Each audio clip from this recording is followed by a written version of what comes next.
Have you ever been researching players on Sorare and wish there was more? Well, Sorare data can help. Let's take Genks Teo Bongonda, for example. As you can see on his Sorare player page, we have his last 5 scores as well as detailed breakdowns of how he scored them. However, his last 5 games don't tell us much because he was injured for 3, and they don't indicate whether his most recent performances are indicative of his regular form or not. For that information, let's go to Sorare data.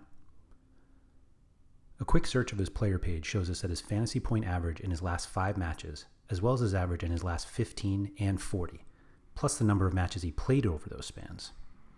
As we can see, he's a significantly more productive player than his last 5 games indicate. Going deeper, the SO5 Scores tab will show all of his scores over a specific time frame, including the last month, 3 months, 6 months, year to date, 1 year, and all time. And if you hover over a specific data point, you'll see a detailed breakdown with his decisive score, all-around score, game week, and opponent. But there's more. If you scroll down on the page, you can see his detailed scores as well as links to every match, which will give you fantasy point scores for every player in the game and further indications of how they earned their decisives, if they had any.